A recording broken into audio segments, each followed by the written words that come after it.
Friday. Incredible how the week is flying by. We're at the end of it right now. For those that are tuning in live, beautiful sunny day here. Weekend is coming in. For those that are tuning in, whenever you're tuning in, hope your day is going great. We've been talking a lot about this idea of searching for truth. How important it is that we see truth as an exercise of value into itself. It really does distinguish between the good and the great. If you want to look at people that are good and great, if you look closely enough, you'll see that the people that are great at their jobs, that are experts at their craft, what makes them great is the ability to analyze and review until they get it. It really makes no difference what you're doing. There's a principle when you study something that you don't get it for the first few times. And now that we've gone through the world of neuroplasticity, we understand why that is, because the first few times your brain is just getting used to the information. As one grows, as there's a familiarity with the information, you sort of figure it out first, you figure it out second, you keep on figuring it out, then you're able to get deeper into it. Then you're able to see connections you haven't seen before. Then you're able to smooth out things that were still non-connected, right? Think about how that works in our minds. The first time you ever thought, it's comes in with a couple of strands and the thoughts again and again and again. The way we grow is by repetition, right? The way the kid learns to speak is by saying Cheos and Cheos and Cheos and Cheeros and Cheeros. It's only by repeating and repeating and repeating it enough times that kid finally say Cheerios. There's no getting it right on the first time in anything in life. And what I love most, honestly, is when you're sitting in the car playing a song and there's a kid in the back and he's singing the song on top of his lungs and he's saying the words wrong, but it's so cute, so nobody corrects him. They just love it. And he takes all the positive feedback, and on his own, he just got to keep on singing because he gets words wrong, they sound wrong, and then he hears it again and he gets it right. And over time, he starts picking up the words. The repetition is what brings out the knowledge. The repetition is what brings out the distinctions that we spoke about a few weeks earlier, how wisdom is based on distinctions.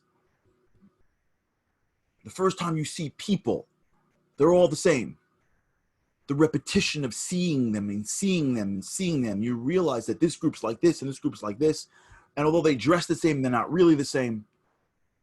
The more you are familiar with something, the more you can draw, and it would make sense neurologically, right? Because as you've already been able to establish the connections for the base things, now your brain is free to create new connections that will then rest on the old connections, but the new connections will be much more subtle.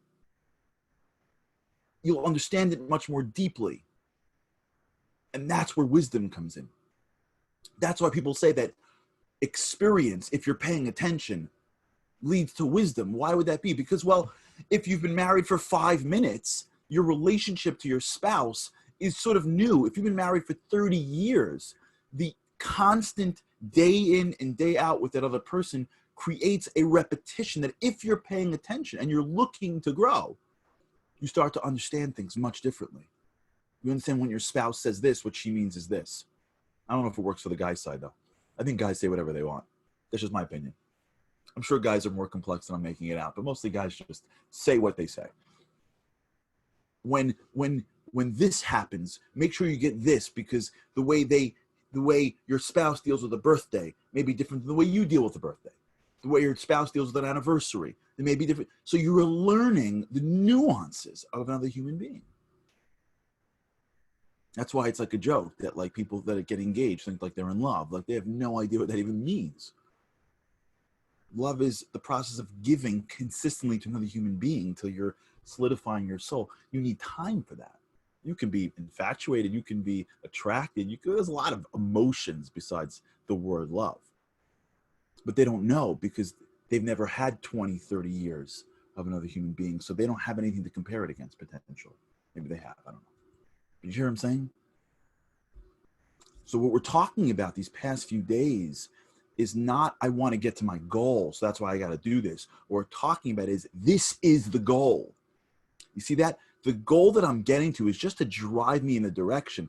I got to build my car so that my car is strong. And as soon as I can build my car, I'm going to hit that goal, but I'm going to hit every goal.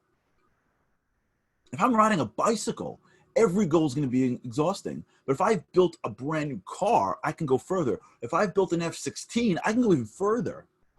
So I'm going to use a point called an ideal day, called a eulogy, whatever, into the future to say where I want to go. But I'm only using that so that I can start doing something and going somewhere. Because if I don't have in my head where I want to go, as soon as it gets hard, I'm just giving up. Why in the world would I not eat what I want to eat? Unless I have a goal in my head what I want to look like. Why in the world would I not say what I want to say unless I've got a goal to accomplish something? That goal is going to drive me there. But it's not about the goal. It's about who I become along the way. Well, how do I do that? It's here. It's by understanding why we do what we do. And the only way we do that is by reviewing it, by analyzing it, by thinking about it, by looking back in our day. I think I told you a story with my meeting with Rav Noah Weinberg. Did I tell you that? Andy, did I tell that story? I got to ask Andy. Hold on, I'm putting on my chat. Andy, did I? Not sure. Okay. Everybody knows Rav Noah Weinberg was one of the greatest rabbis of the last generation. He started a organization called Eish HaTorah. If you met him, he was larger than life. He single-handedly believed that every single Jew, not single-handedly, but he believed that every single Jew deserves to learn more about their heritage at whatever level they want. He led a movement. He was incredible. A legend. At the end of his life, I got to spend 6 hours alone with him. God was good to me. God is good to me. I just got involved in Eish HaTorah, whatever. They got me 6 hours alone with this great man. I asked him a million questions. And along the way, he gave me nuggets of advice. And one of the things that he told me was, I asked him, what is the secret to great people? And he said in Hebrew, the word is called cheshbon. Cheshbon in English means an accounting. He says, great people are always making an accounting.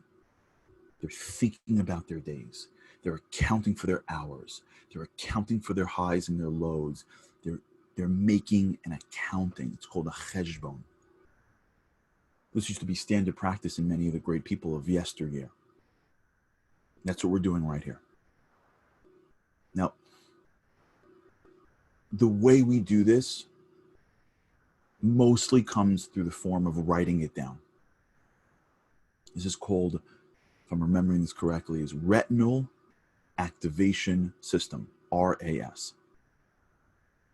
And what that means is that when you're focused on something, when you're writing, when you're focusing yourself on something that you're doing, you are triggering to your brain that what's in front of you is really important, and you're in a way doubling down on the neurons that are being built around what you're doing. Think about how many neurological connections you mean. Thank you. Thank you, Richard. Think about how many neurological connections that you make by just thinking. Now, if your brain has to not only think, but it has to actually write, formulate words on a piece of paper or on a screen, think about how many more connections have to be made for the same thoughts. You have to focus on it because you're writing it. You can't be thinking of 6 things at once. You can't be half thinking of it. You have to take general thoughts and articulate them into specific words. That process of narrowing down thoughts to words is a process that requires more neuroactivity. So if you're thinking about life, if you're thinking about why we do what we do, if we're planning and analyzing and reviewing, writing, journaling is one of the greatest tools we can have. Not because it's another thing to do, because what journaling does is it forces us to articulate our own thoughts, and then allows us to put those thoughts out of our head, freeing our conscious mind of having to hold them all the time. We do this for task lists. We don't want to forget. Why do we do this for reviewing our lives? If I'm going to do something and I can analyze if it's giving or taking, if I have it in my head, it's all all bundled up into ambiguity, if I put it on a piece of paper and I'm able to look at it, now not only have I freed myself, then I have to forget about it, then I have to remember it, I actually have to articulate it, requiring my brain to be much more focused, to create more neurological connections so that I'm more aware of what I'm trying to do. And if you've ever journaled before, try doing this, by the way. I did this for years. I still do it now, but for years I was much more specific about it. There's a concept in life called, I think it's 3 or 5 pages, something like that. There's a lot of research behind journaling, in which they say that if you journal every day, let's say 3 pages a day, sit down, get a book, or go to a computer and write every day 3 pages, same time every single day. Just write. What'll happen is all those thoughts that are in the back of your head that you've been thinking about, all those things you haven't been able, it just comes out. It comes out. It comes out. And after like a month of doing this, you are so much better thought. Your thoughts are so much clearer because you're so into the habit of writing and writing it out that A, it gets out on a piece of paper, and B, you're able to look at it and adjust it and clarify your thinking, building distinctions into your own mind, preparing yourself for the next time it happens. So the next time you judge that person and you were wrong and you feel terrible about it, when it goes on a piece of paper, you're more aware when it comes again so that you can adapt to it. Now, this is critical because what we're going to try to do next week is ritual building. Because if you want to get into changing, we got to get into coding. And mental coding requires building rituals. If you want to code a computer, if you want to change your computer, someone needs to know how to code it. What we're doing right now is the reason why me and you are connecting right now via video is because somebody somewhere sat down in front of a screen and typed in code. If we want to learn how to code our brains, we have to learn how to code. So when you code a computer, there's a language you learn and you type on keys. If you sit in front of a screen and stare at it, I don't care if you know the language, it's not going to change. You have to understand, unless you type on keys, that computer ain't changing. To code our own minds, we have to learn how our system works. And the way our system works is through thought. And thought takes place by using our hands and our eyes and our ears and our mouths, because all the things that we have are really just funneling back into the computer called the mind. And when everything is working together, when our arms and legs and our emotions and our eyes and senses are all working in unison, we're coding our lives. And if you code your life and you keep at it long enough, your brain begins to shift. And over time, you begin to change. That's where change comes from. It doesn't come from an emotion. It doesn't come from being inspired. Being inspired lasts for as long as it lasts. That's why we can't get anything done. Because every time we're inspired, we think that's it. And then inspiration goes away. Inspiration is just like a momentary feeling. And it feels great when life is amazing. But as soon as life gets hard, it stops feeling great. We change when our brain changes. We change when we learn a new language. We change when excellence is a standard that feels normal to us. That's change. Change is when what feels normal is a standard of excellence. That's a different level now. Now you incline to excellence. That's how you go a distance in life. That's what growth looks like. That's what growth feels like. And the best example of this is long distance running. I think I did this once. I don't remember what I do. But thank you, Richard, for the ability to say things twice. This is the perfect example as a long distance runner. You did this yesterday a little bit. You start walking, it's painful. You keep at it, your muscles start to adapt. Your brain starts to adapt. When I ran long distances a few years ago, and I was training myself, I learned that when I feel like I can't breathe in the first 5 minutes, that's sort of normal, obviously within measure. That's normal because my lungs are adapting. I didn't know that in the beginning. And then I learned it. And my brain went from, oh my gosh, your breathing is changing, you got to stop, to your breathing is changing, you're just beginning, stick this out. And that just became more normalized. And after months of doing this, as I started to run in the beginning, I didn't even think of stopping in the beginning. It didn't get necessarily like, oh, this feels amazing.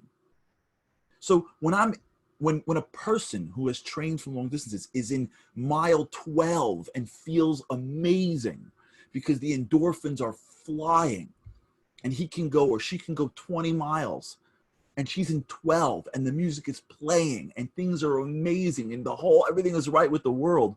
Well, what happened 6 months earlier when that person was in mile 1? They were like going out of their mind. They were like writing their will. I thought they were going to die. What happened? The habits, the body, and the mind have worked together to change the muscles and how they interact, how the breathing works, all being based on the computer here sending signals to your body. So now all that happened was you set the standard of excellence here, and what feels normal now is running 12 miles. When a person trains themselves to eat healthy and starts to enjoy fruit, this happens all the time when people diet. They start enjoying fruit.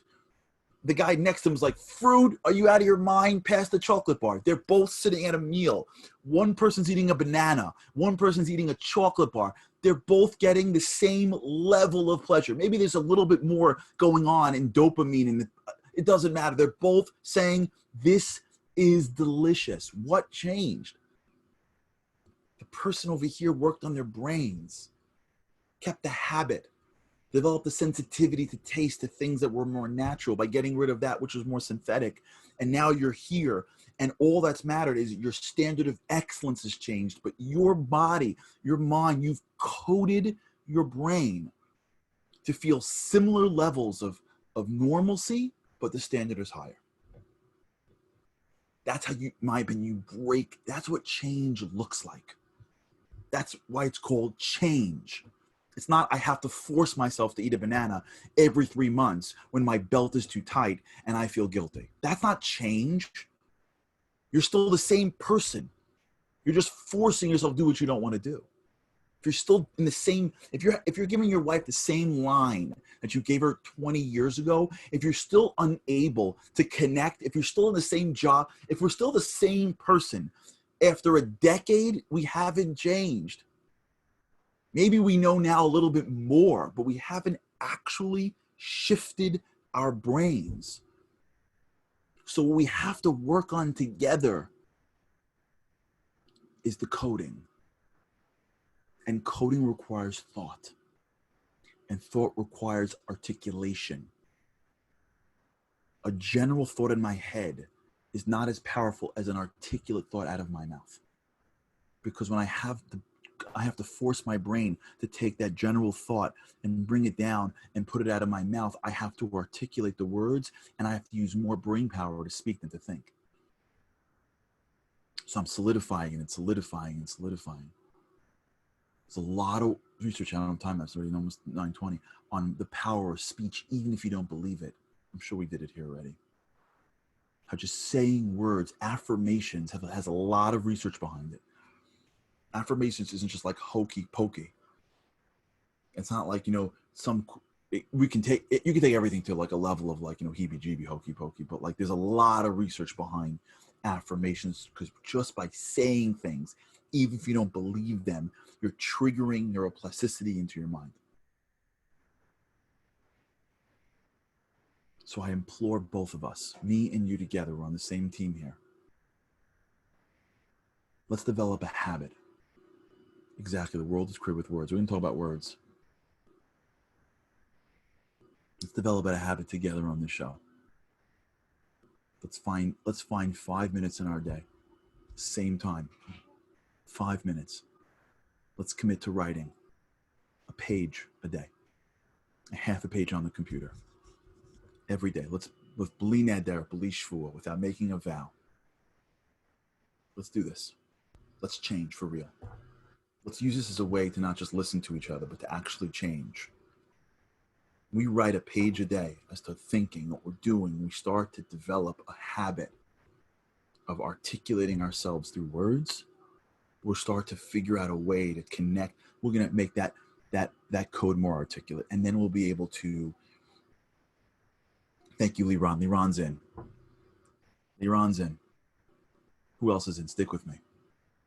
Let's do it a day.